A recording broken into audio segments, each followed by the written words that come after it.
everyone, welcome back to my channel. So this is Prerna Vatan, BMS first year student. So today's we are going to talk about BMS versus BHMS.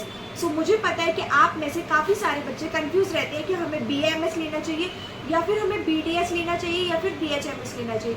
तो आज की video में मैं आपको compare करके बताने वाली हूँ BMS वर्सेस BHMS कि इन दोनों में क्या डिफरेंसेस है और कौन सा कोर्स हमारे लिए ज़्यादा बेटर है. So without wasting the time let's start the video.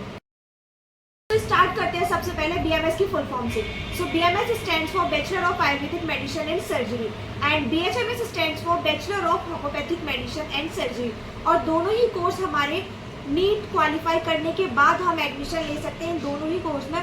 और दोनों ही कोर्स का हमारा टाइम ड्यूरेशन है 5.5 ईयर्स, जिसमें कि हम 4.5 ईयर्स तो हमारा क्लिनिकल और थ्योरी वगैरह चलता है, 1 ईयर हमारा इंटर्नशिप का होता है. ओके, दोनों ही डॉक्टर्स होते हैं और ये दोनों ही सिस्टम हमारे आयुष सिस्टम के अंदर आते हैं. तो इंडियन गवर्नमेंट ने ये दोनों पैथीज को हमारी आयुष सिस्टम के अंदर डाला है, जिसमें आती है आयुर्वेदिक, योगा एंड नेचुरोपैथी, यूनानी, सिद्धा एंड होम्योपैथी. सारे सिस्टम हमारे आयुष सिस्टम के अंतर्गत आते हैं.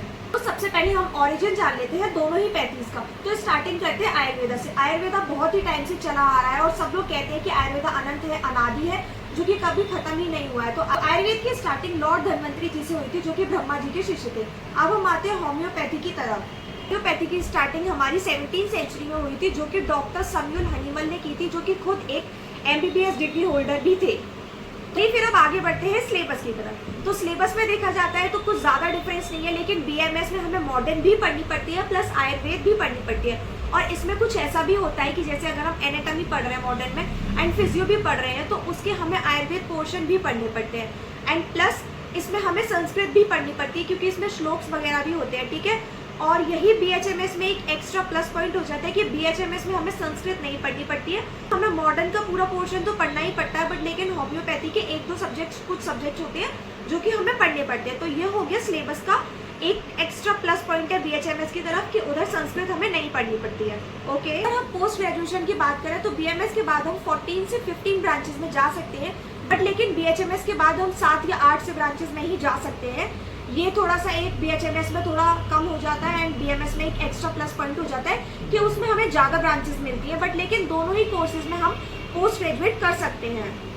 So according to your choice आप लोग डिसाइड कर सकते हैं कि अब आपको BMS लेना है या फिर BHMS लेना है.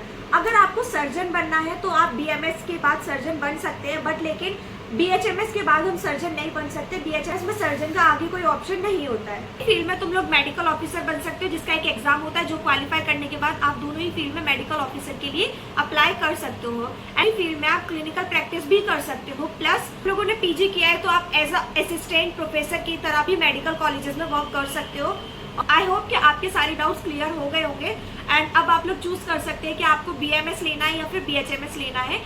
अगर फिर भी आपको कोई भी डाउट है इसमें तो आप मेरे को कमेंट कर सकते हैं. पर्सनली आपके कमेंट्स का रिप्लाई कर दूंगी. So thank you. वीडियो अच्छी लगी हो तो मेरा चैनल सब्सक्राइब कर लीजिए. मिलते हैं नेक्स्ट वीडियो में, तब तक के लिए बाय बाय.